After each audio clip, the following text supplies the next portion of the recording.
Bonjour Jimmy. Bonjour Justin. Alors bienvenue à tous dans cette nouvelle vidéo. Aujourd'hui on va attaquer les panneaux sandwich, une étape importante pour cette cellule du camion. Alors Jimmy, tu vas me montrer un peu comment ça se passe pour réaliser des panneaux, pour vos vents et aussi pour notre futur camion. Pas de souci, je sais de vous expliquer tout ça.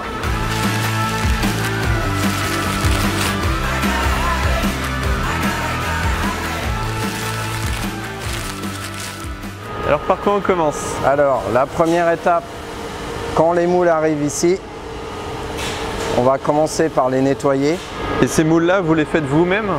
Tous les moules sont fabriqués ici. Ça va prendre beaucoup de temps, j'imagine, de la conception. Ça prend un certain temps. Et vous pouvez faire tout type de moules? Je vois qu'il y a des formes un peu incurvées. On peut faire pratiquement tout. Pratiquement tout. Là on voit l'étape du gel coat. C'est quoi exactement le gel coatage? On dit gel coatage? Oui, on dit gel coatage. Là, c'est l'application du gel coat. Comme vous voyez, il va faire plusieurs passes. On monte à 1, maxi 2 mm d'épaisseur. Et à quoi ça sert? C'est ce qui va donner la couleur finie de la pièce. Donc c'est plutôt une sorte de peinture. Ça peut correspondre à une peinture. Et ça protège après le panneau. C'est ça, c'est ça. C'est ce qui va donner l'aspect de surface. Alors du coup Jimmy, concernant nos panneaux sandwich, comment ça va se passer? Est-ce que ça c'est des bouts de nos futurs panneaux? Exactement. Alors le panneau sandwich, c'est très simple. Imaginez en dessous la partie gel coat. On va passer une première couche de strat, un mélange de résine et de fibre polyester. On va venir coller la mousse sur la strat et on va repasser une couche dessus pour faire ce qu'on appelle un panneau sandwich. Super. Et du coup, les petites plaques qui sont là en alu, ça va être pour visser des choses ou... Exactement. On s'en sert de renfort pour mettre des pops, attacher des choses. Et pourquoi il y a des trous? Là, est-ce que mon panneau il est mort ou... Non, du tout. C'est pour que la résine s'infiltre à l'intérieur, pour solidifier vraiment le sandwich. Ok, au maximum. Ouais, pour pas que ça s'arrache surtout. Très bien. Alors, j'ai des abonnés qui m'ont posé la question, c'est quoi la différence entre la mousse et un nid d'abeille en termes de panneaux? Je ne savais pas à quoi y répondre. Le nid d'abeille, on s'en sert en général pour faire des structures quand même assez solides. Mais la mousse peut également servir de structure, sauf qu'elle est isolante. Ah, c'est la grande différence. C'est la grande différence. Quand on met de la mousse, ça reste très costaud. Le nid d'abeille, c'est un peu plus costaud, sauf que c'est moins isolant. Moins isolant. Bah, c'est parfait pour nous, on cherche un peu d'isolation. Et au niveau du poids, tu sais, chaque gramme, c'est important pour nous.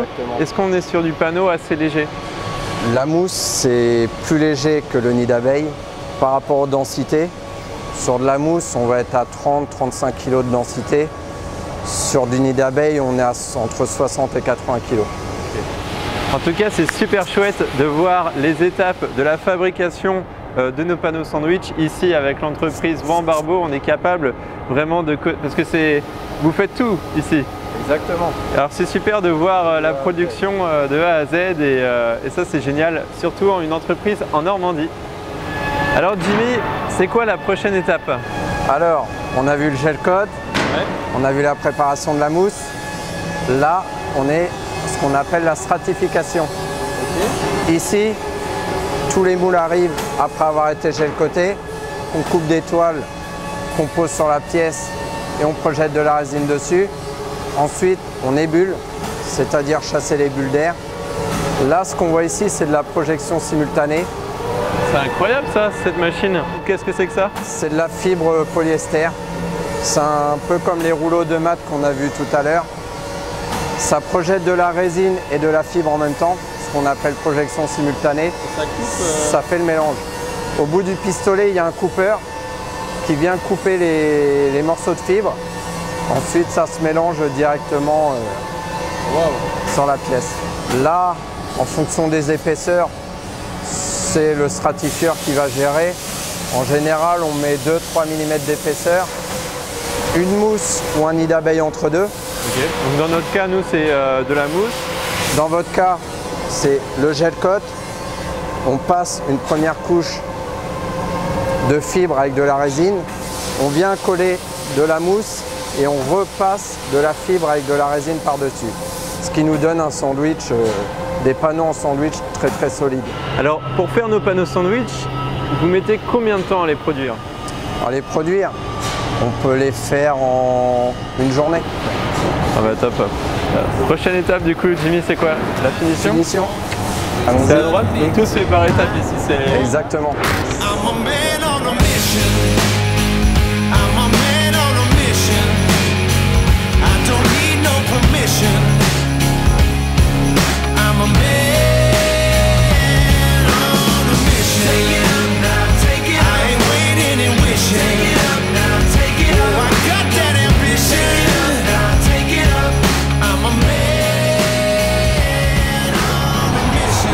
Alors ici on est à l'atelier finition. On est dans la partie finition. Là on va avoir le parfait exemple d'une pièce qui a été jetée de côté. Okay. Ensuite on a posé la strate dessus. On démoule la pièce, elle est brute comme ça. On voit encore la fibre et tout qui dépasse pour avoir une pièce finie comme ça. Là c'est des cache-feux de camion.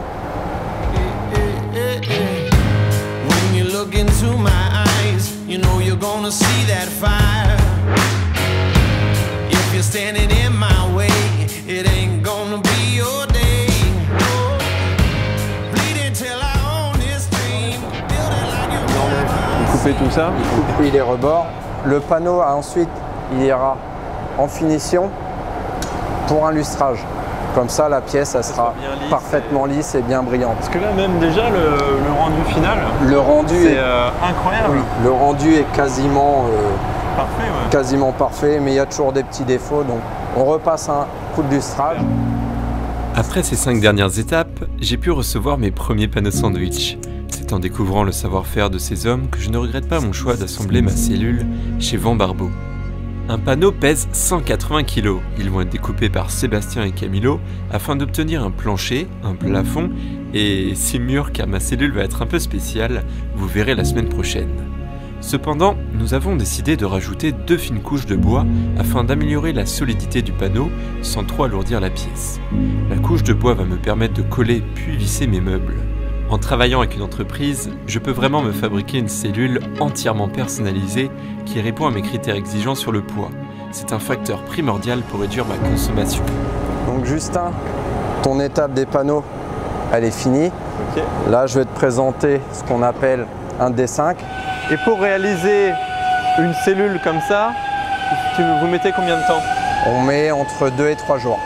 Wow. Ah, et vous pouvez sortir combien de camions entièrement finis à la semaine? Quand tout s'enclenche bien, c'est 3 à 4 camions. Waouh, ok. En tout cas, ce qui est bien pensé, c'est qu'il y a la place pour les branchements, les feux, enfin tout est prévu. On passe tout, on passe les gaines pour les feux de recul, pour les feux clignotants, feux arrière, tout ça. Donc alors Jimmy, explique-moi un peu où on se trouve, parce que j'ai l'impression qu'on a oublié cette étape qui me semble importante. C'est une des étapes primordiales, on va dire, c'est la partie modelage. Tous les moules qu'on a chez nous ont été fabriqués ici. Et vous êtes responsable de ça? Effectivement. C'est le modeleur de chez nous. Alors quand le patron a une idée en tête... C'est moi qui lui réalise. Ok.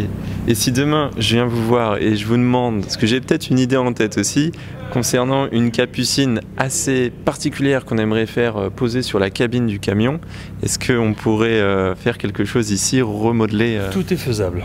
Tout est faisable. Tout ce qu'il y a dans la tête, on peut le sortir en volume. Mais votre métier, c'est quoi? Mon métier, c'est modeleur mécanicien à la base. C'est de travailler la forme avec ou sans plomb. Ok. C'est de créer une forme qui n'existe pas. Avec les matériaux dont j'ai besoin sont simples, c'est du bois, de la résine, de la fibre, tout ce qui est bon pour faire une forme, de la mousse pour l'uréthane, quelque chose pour sculpter, former. Et toutes les maquettes, qu'elles soient en bois, en résine, vous êtes à l'origine ici? Voilà, c'est ça. À titre d'exemple, le nouveau camion, on a mis à peu près 1 an. 1 an à le concevoir. Oui, c'est ça. Sortie des moules, on a mis à peu près 1 an. Ouais, c'est ça, un an pour faire le camion pratiquement complet. Là, on est en train de finaliser quelques petites pièces qui vont à l'intérieur. Les accessoires. Voilà, c'est ça. Bon bah très bien, en tout cas merci beaucoup Jimmy et à tous tes collègues qui m'ont appris leur métier, qui m'ont montré de quoi ils étaient capables pour assembler les camions. J'ai trouvé cette expérience très enrichissante et puis c'est toujours chouette de savoir quand on achète un produit, donc nous on achète les panneaux sandwich, d'où ils viennent et comment ils sont fabriqués, assemblés. Donc cette vidéo est terminée, j'espère que vous l'avez aimé. On se retrouve pour une prochaine qui va être l'assemblage des panneaux sandwich sur le faux châssis. Et puis après, je pense que ça va être la partie aménagement intérieur. Merci beaucoup. Il n'y aura plus qu'à y aller. À la prochaine. Au revoir. Au revoir.